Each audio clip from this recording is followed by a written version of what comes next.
Iceland has been on the top of my list of countries to visit for years. It's hard to narrow down the draw of Iceland to just one thing. Maybe what makes it so unique is how it feels like a world apart, almost otherworldly. The raw power of its natural elements. The roar of waterfalls. The deep crackle of shifting glaciers. Or the near constant howling winds. There's something primal about Iceland, something that stirs within us creatives a deep curiosity and a desire to explore every hidden corner. The way the country effortlessly blends serene calmness, chaos, and rugged beauty creates an atmosphere where every moment feels quite significant.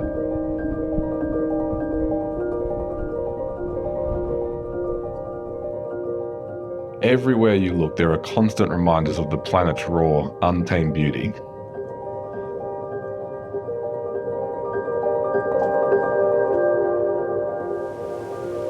For me, this trip was more than just ticking a destination off the list. It was about immersing myself in a land that tells stories of ancient volcanic eruptions and relentless glaciers carving through the earth. It was about feeling small in the presence of something so vast and powerful, yet so breathtakingly beautiful.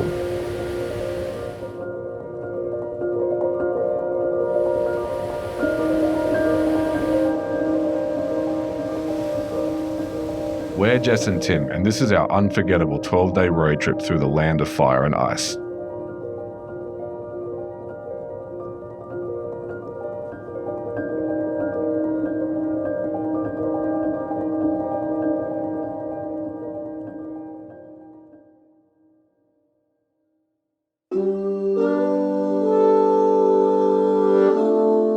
Upon arriving in Iceland, our first stop was picking up our means of transport for the trip.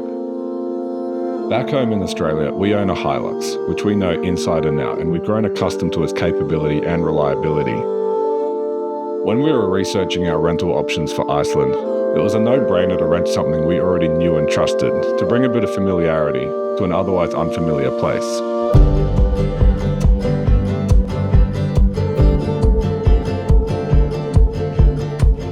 This sturdy rig was the perfect choice to tackle Iceland's rugged terrain and unpredictable weather.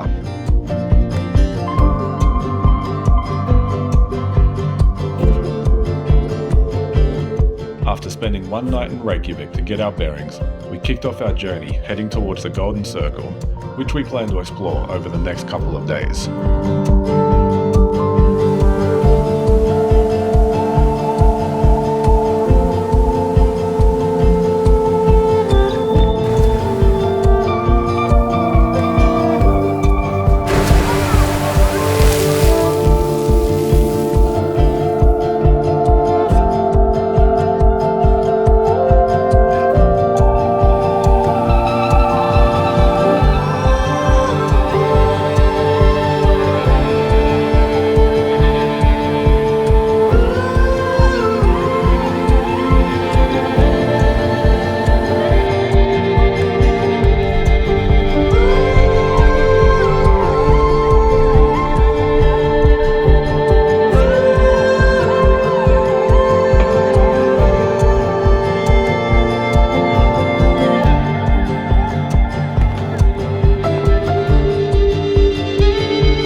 After exploring waterfalls, geysers, and snow-covered landscapes, we made it to our next accommodation where we were pretty keen to unwind ahead of a busy itinerary. Hiya. After unpacking, I made sure to back up the footage from the day. This quickly turned into a daily ritual given the amount of footage we were capturing each day. Despite the below zero temperatures, we took advantage of the outdoor hot tub before having a hearty dinner. Little did we know that something really special was brewing for us on this night.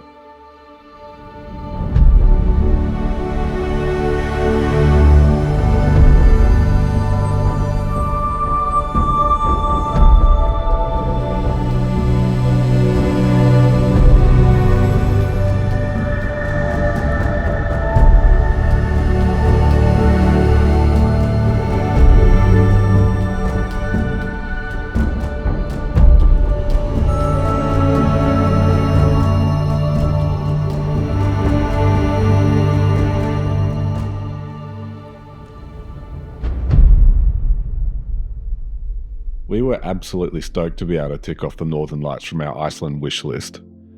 We actually ended up seeing them a couple times throughout the trip, which was pretty special.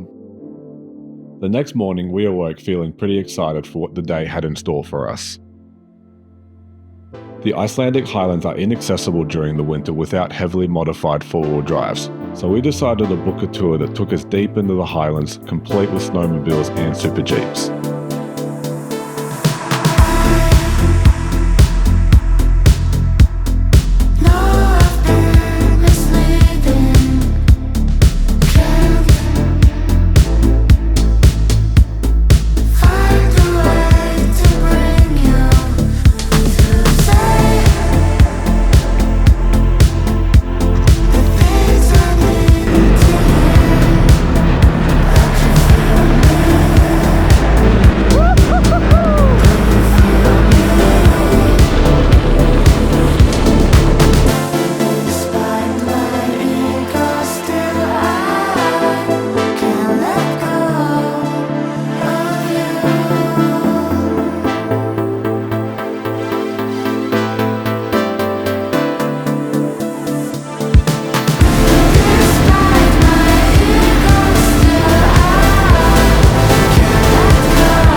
This tour with amazing base camp was definitely one of the highlights of the trip. I would highly recommend.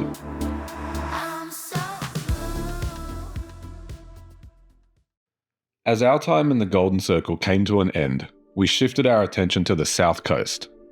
This region of Iceland boasts an insane amount of attractions and landscapes, including countless waterfalls, glaciers, canyons, black sand beaches, and an overwhelming amount of spectacular views. We knew the next few days were going to be busy, and we did not mind one bit.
Using Vik as a central base, we had spent 3 full days exploring everything we could on the south coast.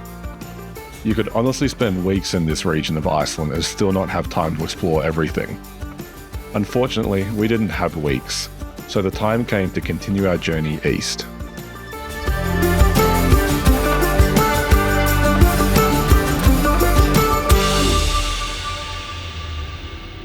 As we journeyed east, we really slowed the pace down to take in some of the stunning landscapes along the way.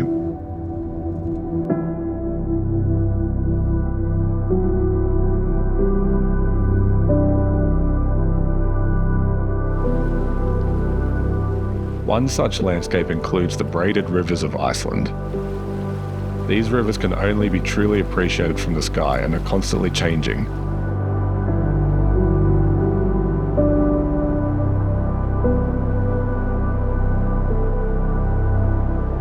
Glacial melt flows towards the sea, creating these networks of river channels, and the striking colours are a mix of glacial water, sediment, and volcanic soil.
The furthest east our travels took us was the town of Höfn. We decided to spend 1 full day just for ourselves. Taking in the surrounding landscapes, we captured some much needed rest in our accommodation after a full-on first week.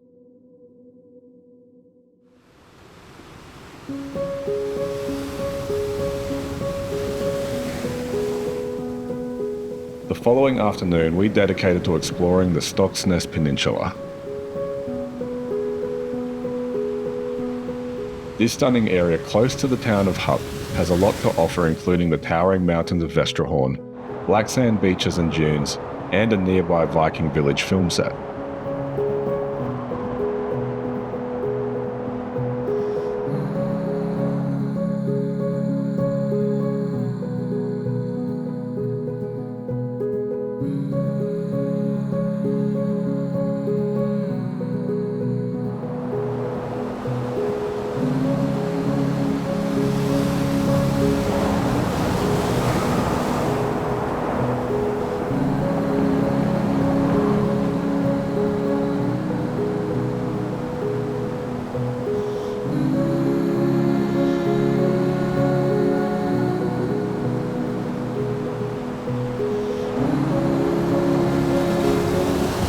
Unfortunately, Stokksnes and Vestrahorn was as far east as we got in Iceland. The time came to make our return journey back west. Knowing we were coming back the way we came, we did save a couple of stunning landmarks for the return journey. These landmarks included Jökulsárlón Glacier Lagoon, Diamond Beach, and a hike to the top of Mulagljufur Canyon.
After spending another night in Vik, we set out on what would be the longest drive of our journey yet.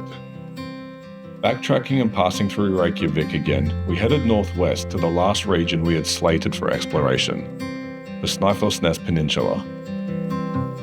This peninsula is the home to the famous Kirkjufell Mountain, as well as several small sleepy fishing towns.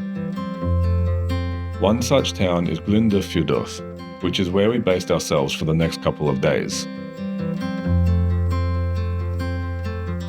It had recently snowed in Snæfellsnes, which made for a beautiful drive over the pass that leads to the northern edge of the peninsula.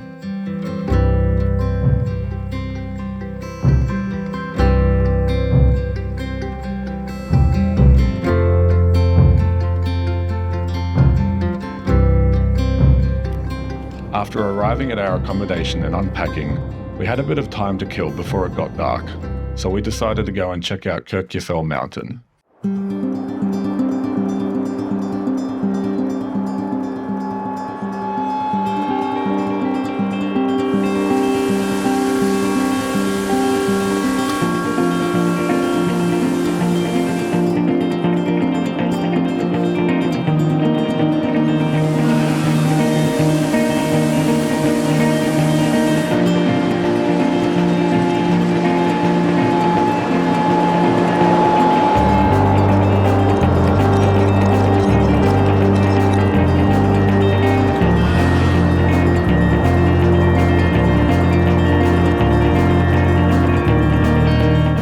The weather was meant to take a turn for the worst and a snowstorm was set to roll in later in the afternoon. So we called it a day and we went back to our accommodation to hunker down before it hit. Unwinding over hot drinks, we watched as the weather slowly turned, appreciating the warmth and coziness of the indoors as we waited for the blizzard to arrive.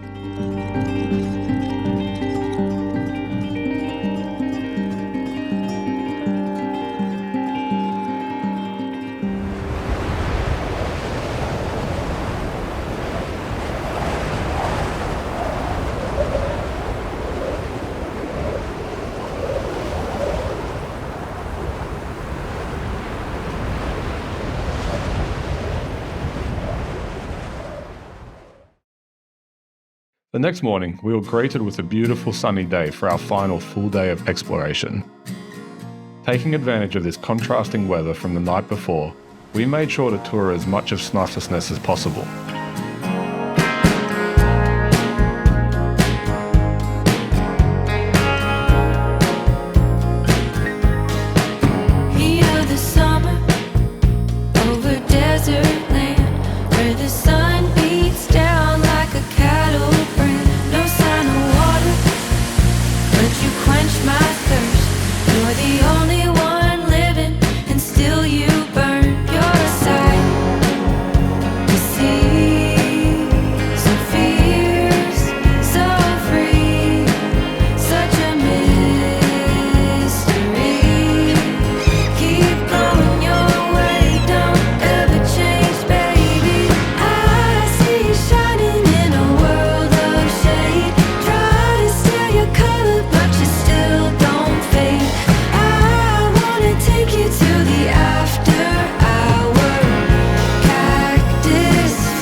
Our explorations for the day came to an end, we were treated to a beautiful calm sunset on the way home as we passed by Kirkjufell again. So we decided to stop for a few minutes just to take it in.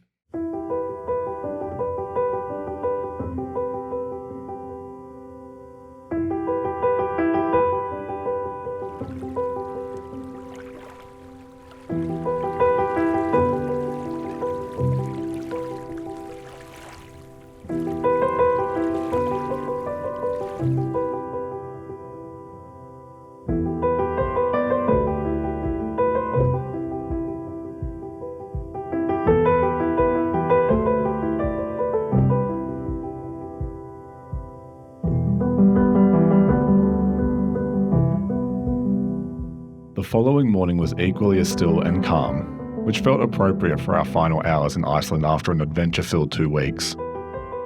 We soaked in the serenity of the quiet harbour before embarking on our long journey back to Australia, reflecting on our time in Iceland. If I could sum up the feeling this beautiful country creates while you're here, it's that it doesn't feel like it should exist outside of a fantasy novel, and yet, here it is. What I do know is we only travelled one edge of the island, leaving a lot unexplored.